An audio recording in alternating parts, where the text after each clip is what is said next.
Hi, my dear students. We shall continue the next same lesson of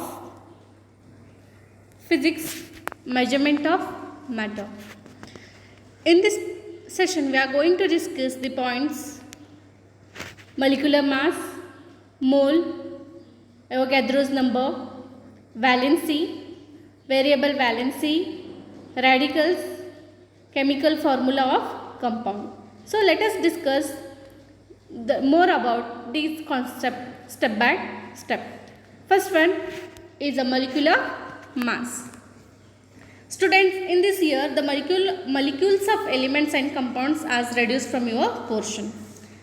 Now let us discuss the molecular definition of molecular mass. The sum of the atomic masses of all the atoms in a single molecule of that substance is called molecular mass. The molecular mass, it is expressed in Dalton, that is U. The molecular mass of carbon dioxide is 44. The molecular mass of water is 18. These are some examples of common chemical compounds: water, ammonia, carbon dioxide and hydrogen peroxide. Now let us discuss the next point. Mole. A mole is nothing but weighing or calculating the weight of a substance.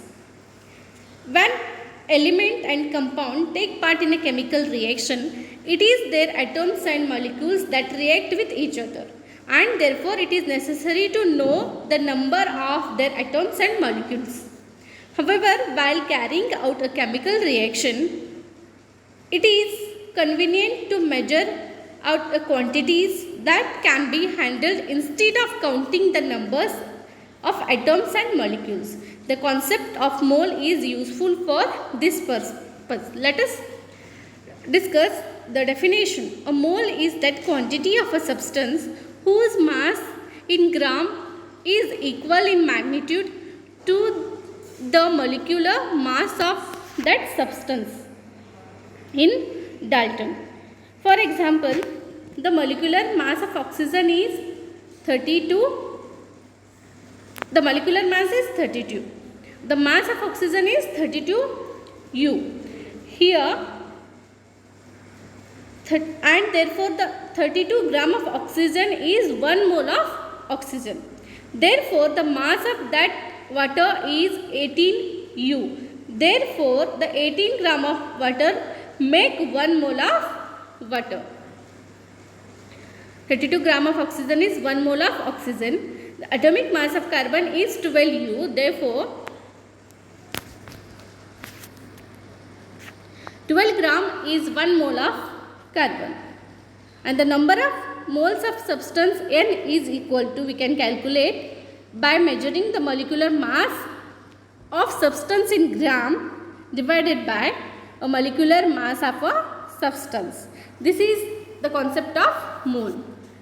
Now let us discuss the next point, Avogadro's number. This is the same concept based on the mole. The number of molecules in 1 mole of any substance is constant. Here, some introduction to the Avogadro's. The Italian scientist Avogadro did pioneering work in this contest. Therefore, this number is called Avogadro's number. Now let us discuss the definition of this. A mole of any substance stands for 6.022 into 10 raised to 23 molecules. Therefore, this number is Avogadro's number. It is denoted by Na.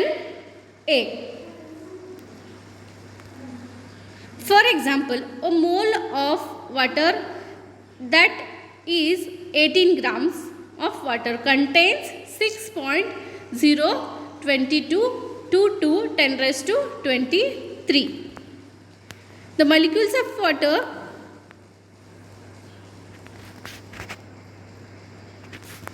these are the examples of Avogadro's numbers. Then to calculate, we know the first moles in the given, that is, for example, when your textbook CO2 is also given. N, we have to calculate the number of moles N is equal to the mass of a CO2 in grams and molecular mass of a CO2. Already here given the molecular mass is of CO2 is 44 and the gram how many 66 gram is given. Therefore when we calculate the 66 divided by 44 we get N is equal to 1.5 mole. The 1 mole of CO2 contains, here we know already 1 mole of CO2 contains how many molecules? 6.022 into 10 raised to 23 molecules. Therefore, the 1.5 mole CO2 contains 1.5 into 10 raised to, 6 into 0.22 into 10 raised to 23 molecules. Therefore, when we calculate this, we get 9.033 into 10 raised to 23 molecules. Not only at the time of calculating the atoms of mole, we can use in your day-to-day life also. The 1 dozen of bananas are how many? 12 bananas are there. In 144 notebooks make 1 gross of a notebook. Therefore, the 1 mole common salt is equal to 6.022 into 10 raised to 23 moles. Therefore, the 1 mole of water is how many molecules are there? Same. 6.022 into 10 raised to 23 molecules. This is the Avogadro's number to measure the molecules in 1 mole of any substance is a constant. That is the value. What is the constant value? 6.022 into 10 raised to 23. It is denoted by Na. Now let us discuss the next point, valency. The capacity of element to combine it is called as a valency. Means definition. The capacity of an element or valency of an element is indicated by a specific number. The number of electrons that an atoms of an element gives away or take up while forming an ionic bond is called valency of that element. In other words, we can say the sharing of electrons is called as a valency. For example, a sodium atom gives away 1 electron and a cation of a sodium is formed. When gives he form a cation charge. Hence the valency of sodium is 1. And a chlorine atom takes up 1 electron and forms anions of chlorine, that is chloride. Thus the valency of chlorine is 1. After the give and take of electron is over, the electronic configuration of both the resulting ions has complete the octet. To complete the octet, the atoms share the electrons. When it is gives away, it forms a cation. Takes up is formed an anion, means negatively charged. Due to the attraction of between the unit but opposite charge on the 2 ions, 1 chemical bond is formed between Na plus and Cl minus, and the compound NaCl is found.